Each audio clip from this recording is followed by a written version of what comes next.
Welcome to Key Conversations, a Making It in the Music Business podcast. My goal for this podcast is to help you learn from these conversations with both experts and working musicians and serve as a guide to assist your career in the process. I'm your host, Cheryl B. Engelhardt. Let's get going.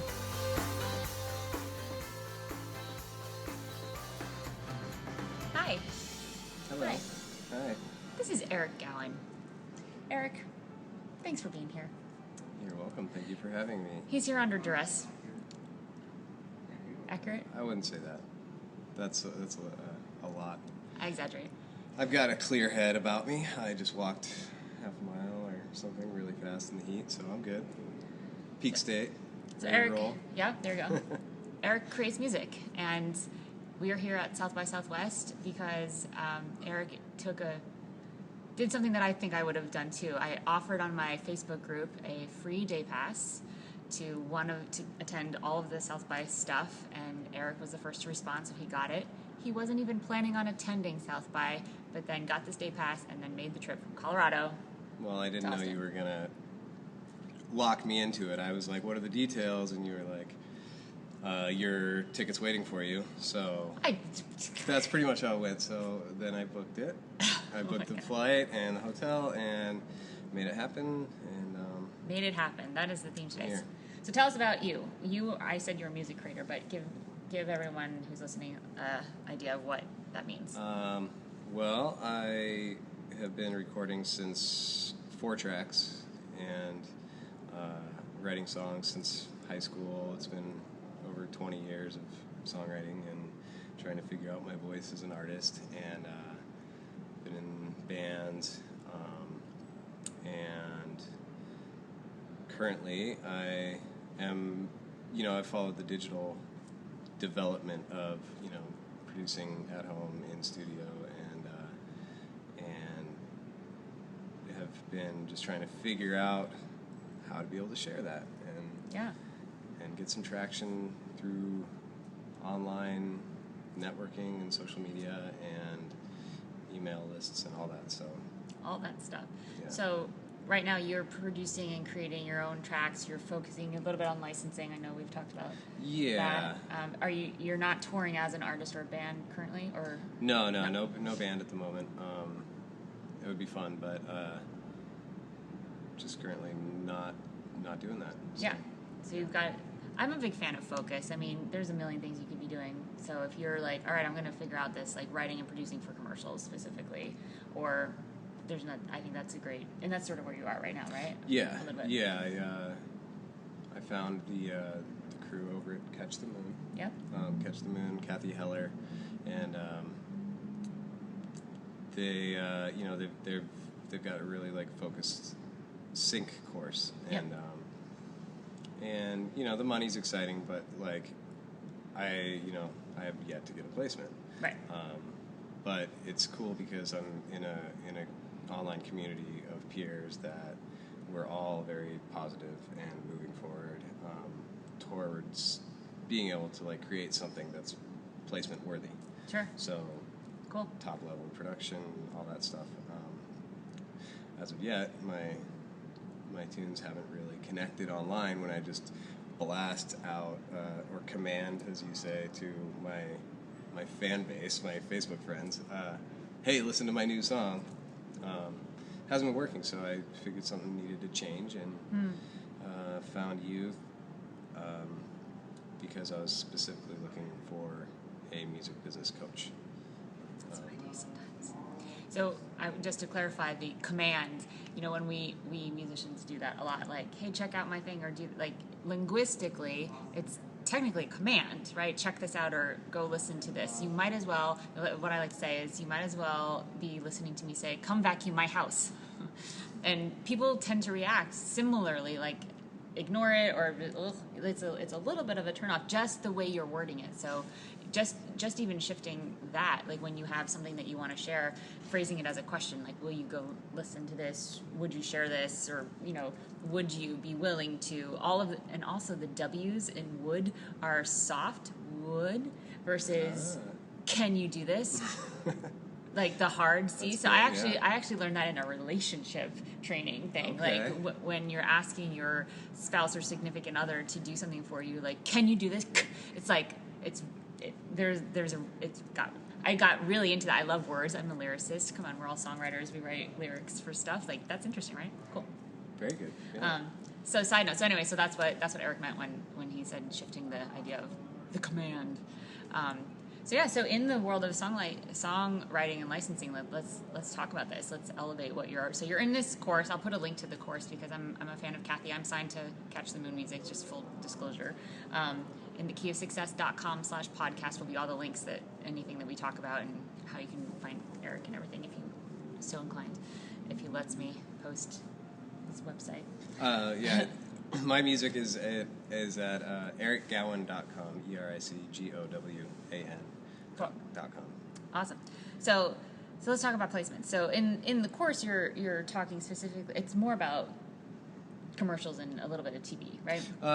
It's TV, ads, and film.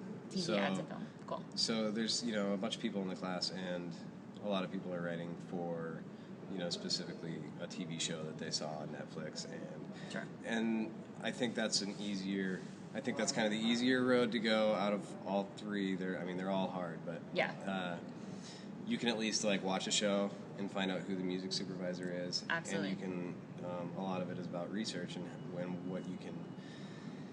what you can do on the back end to make a song that's ideal for that music supervisor, their style. Sure. Ads I found are a little more difficult. You have to just go on YouTube and watch commercials and find music that fits in your style. And right.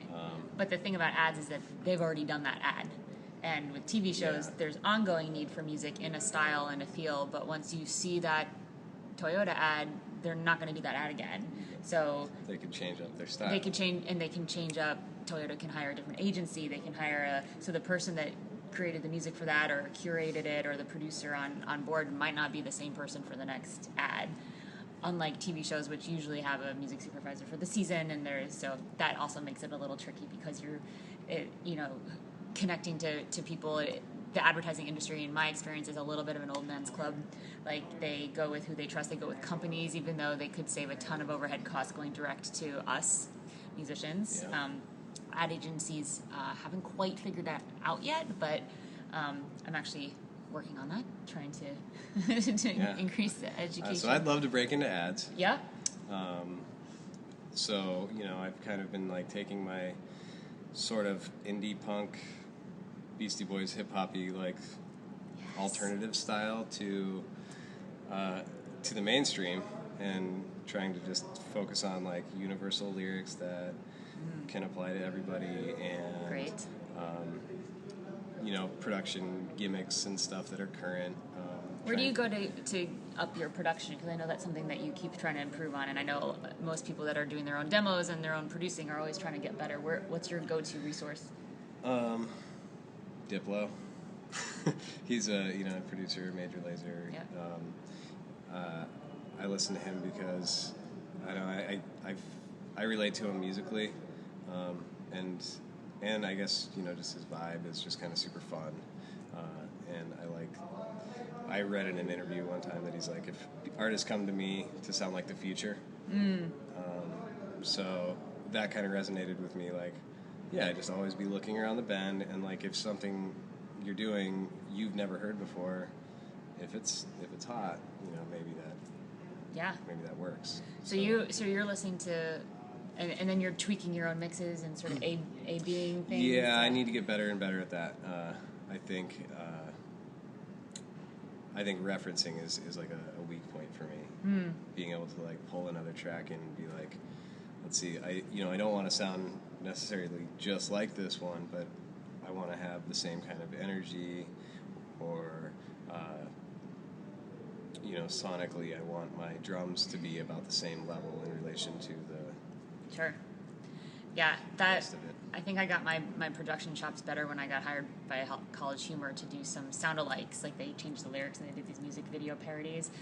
So I was breaking down, Kesha songs and Bruno Mars songs and like taking the bass and like listening and isolating and trying to figure out how they did that sound, and that really got my production chops up, was being forced to do that. It's also something that I like to do when I'm in between, like I'm not feeling super creative, like to write something original, but I know I've got some time to like work on music. I'll try to recreate or create a track or recreate a track to sound just like the mix, and it's been helpful for me. It's hard. It takes something. It's a different part of the creative brain. Lately I've been importing the track into the DAW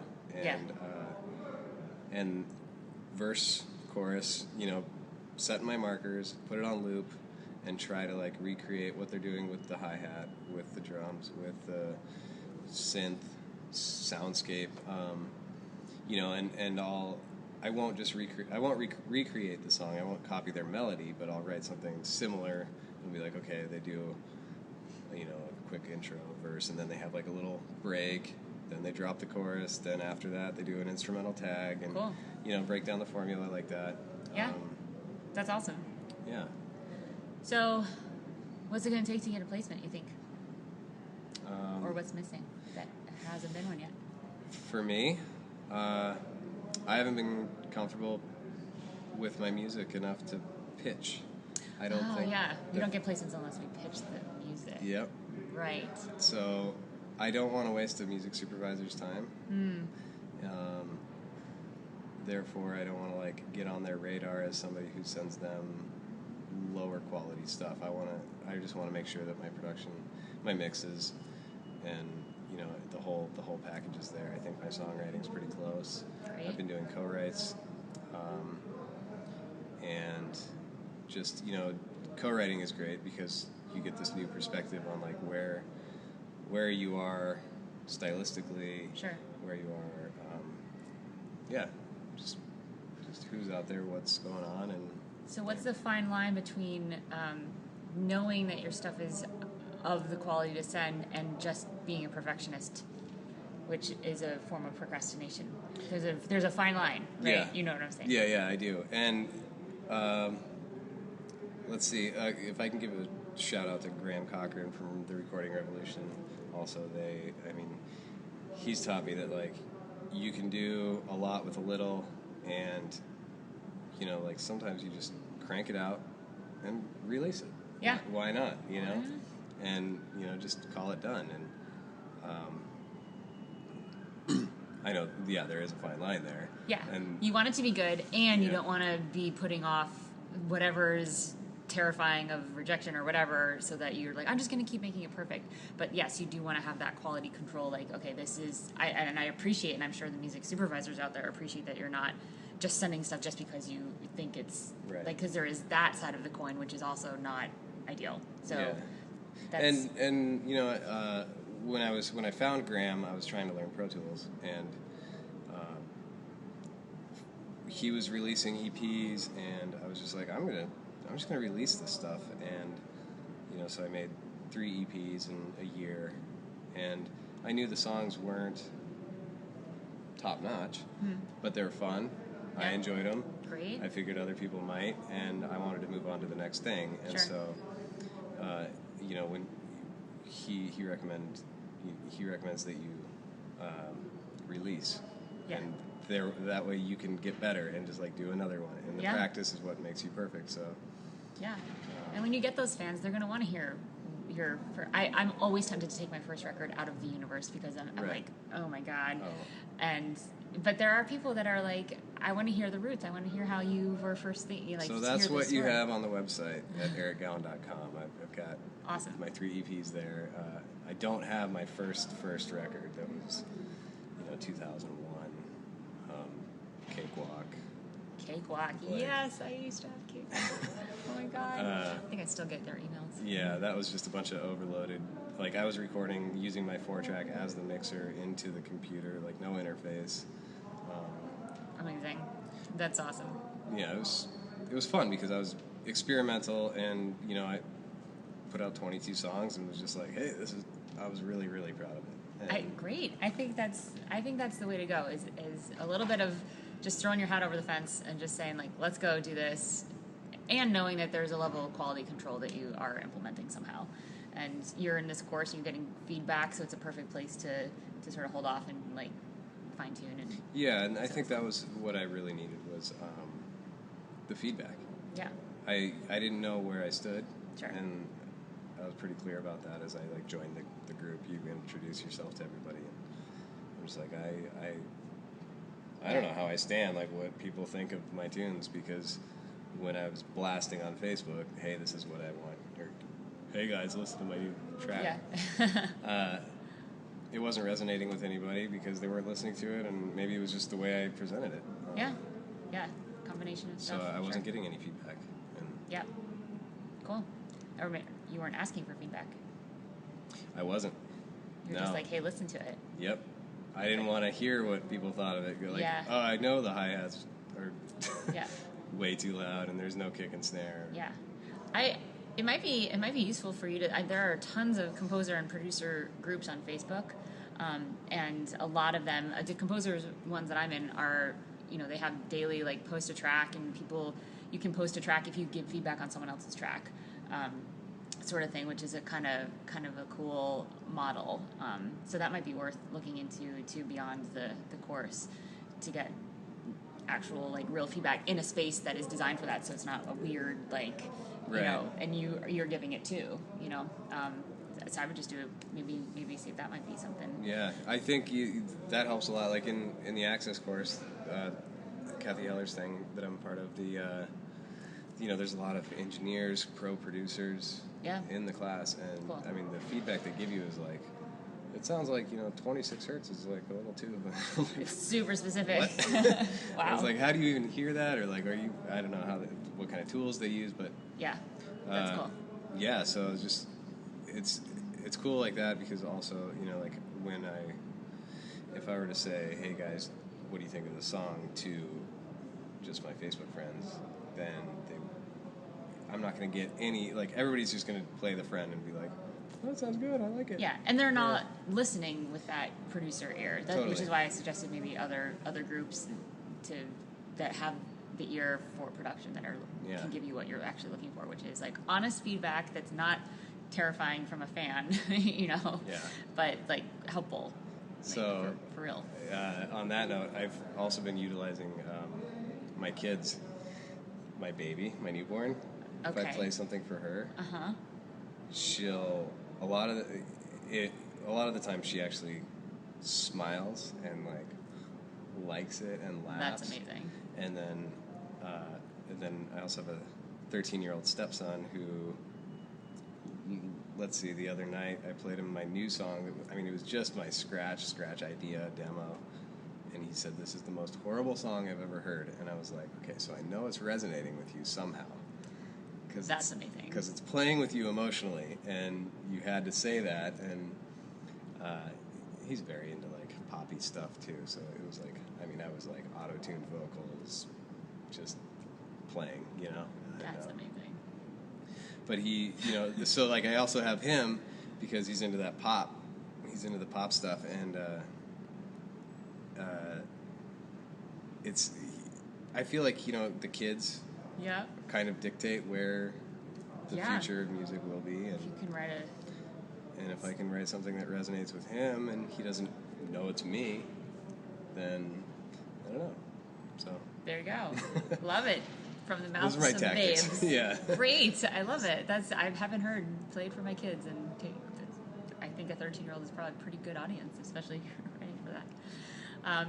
Awesome. So anything else before we wrap up that you want to share from your composer? Yeah, if for artists out there, I think what I've learned in the last 3 months of taking the MX4 course with you, being in this Access course, is that like when you invest in yourself and like reach out to communities that are supportive and positive, that like you get a whole new perspective and new encouragement. And I felt so alone in all my music endeavors as a home studio rat trying to like break through some sort of noise. And just reaching out, getting the community, getting the support is huge, and then like opportunities just appear. I didn't know I was coming to South by, and now I'm here, and it's super awesome. And I've just been stepping out of my comfort zone and do it. Why not? So awesome. Thanks for being here. Okay. Thanks for having me.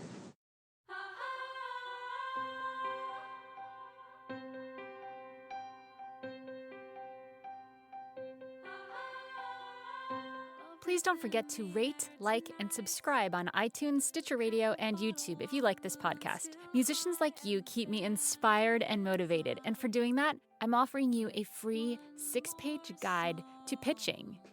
This guide will unlock the keys to priming your pitch, where you can get started getting a yes when you pitch anything to anyone. Grab it at inthekey.co/prime. Thank you for listening, and I'll see you next time on Key Conversations. The theme song on this podcast was provided by yours truly. If you're interested to find out more about my composing and songwriting projects, go to inthekey.co/Cheryl.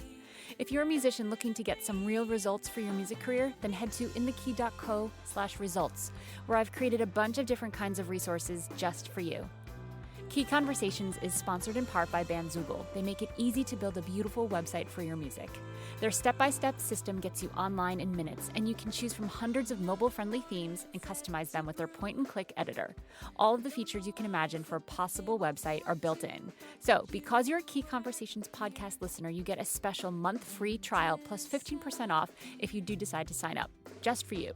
Go to inthekey.co/make-a-site to get the offer. Pretty sure that you're the missing part.